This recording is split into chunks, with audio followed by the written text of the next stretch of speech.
Bonjour, je voulais faire cette petite vidéo parce que je trouve qu'il y a un sujet brûlant d'actualité dont on ne parle pas du tout dans les médias.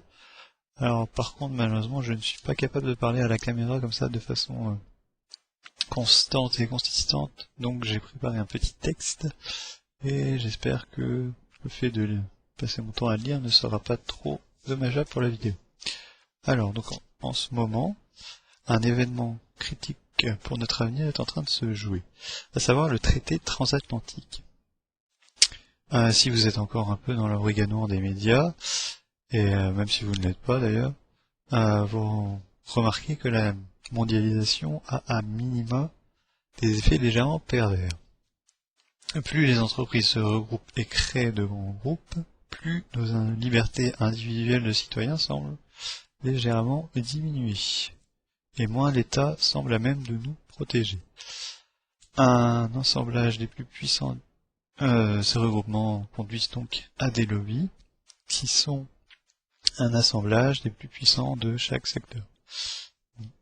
Il n'est pas anormal de se regrouper évidemment pour se défendre, et défendre ses droits, sauf que ce qui était jusqu'à présent un rassemblement de quelques petites boîtes du Poitou dans le secteur de la dentisterie, c'est aujourd'hui des grands groupes mondiaux qui sont présents dans chaque pays et donc qui sont transcendantaux.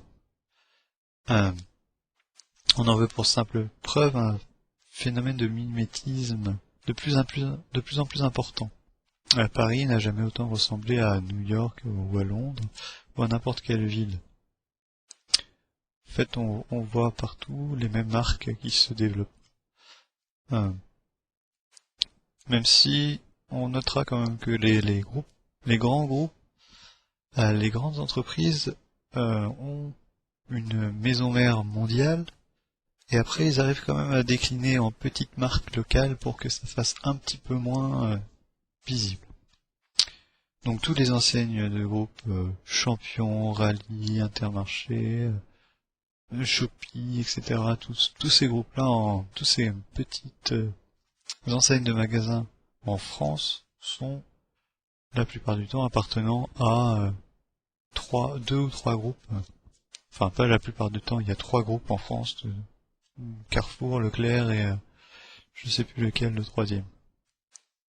Voilà. Je rappelle qu'Orelsan avait remarqué ce phénomène dans une de ses chansons. Donc on a de puissants lobbies bien implantés qui susurrent aux oreilles de nos politiques quoi faire, quoi penser, pourquoi penser ça. Les études pour savoir si tel ou tel produit est propre à la consommation sont pour la majeure partie rémunérées et payées par les grands groupes. On aurait donc plus tendance à minimiser les résultats négatifs, qui sait à ne même pas les publier. Donc ça, c'est la façon d'opérer aujourd'hui. C'est-à-dire que les lobbies susurrent aux politiques qu'est-ce qu'ils doivent faire et leur donnent des études pour leur montrer que c'est bien ce qu'il faut faire. Ensuite, donc les lobbies... de cette façon, l'avenir, c'est le traité transatlantique. Les lobbies ne sont plus des souffleurs ou susurreurs, ils prennent les pleins pouvoirs officiels. Plus besoin de se cacher ou quoi, un tribunal est créé qui permet d'appliquer ce nouveau traité. Dès qu'un État ne se soumet pas, on l'attaque et on lui impose nos lois sous peine de grosses amendes. Le monde à l'envers. La fin d'une quelconque pseudo-neutralité ou partialité des jugements.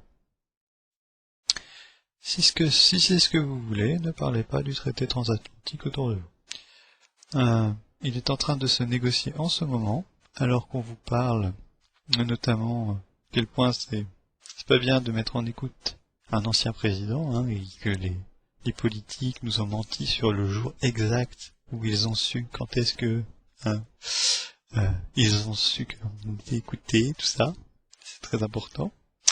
On est en train de négocier en secret l'abrogation de toutes vos libertés, liberté à minima de savoir ce que l'on mange. Il est probable que les industriels suppriment assez vite les étiquetages sur les produits.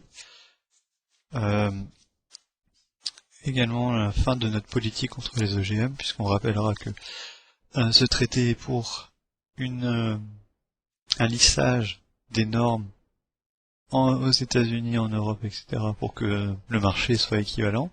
On rappelle qu'aux États-Unis, évidemment, les OGM sont autorisés à 100% et totalement dans toutes les assiettes, quoi. Enfin bref, si vous les mangez sainement, Monsanto s'occupera de vous. Monsieur, et puisqu'ils vont sûrement créer une marque bio Monsanto, puisque Monsanto est, comme on le sait, respectueux de l'environnement. Et donc, c'est pas forcément que l'alimentation qui est qui est touchée.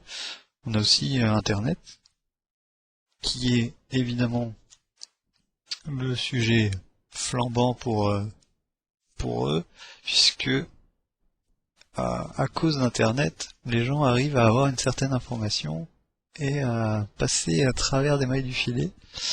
Et ça risque d'être quelque chose d'important en termes de réglementation dans l'avenir. Donc voilà. Donc j'en appelle à tous les gens dont la voix porte, s'il vous plaît, avant 2015, et au moment où le 4e cycle de négociation s'engage, que tout le monde en parle de ce traité transatlantique. Merci.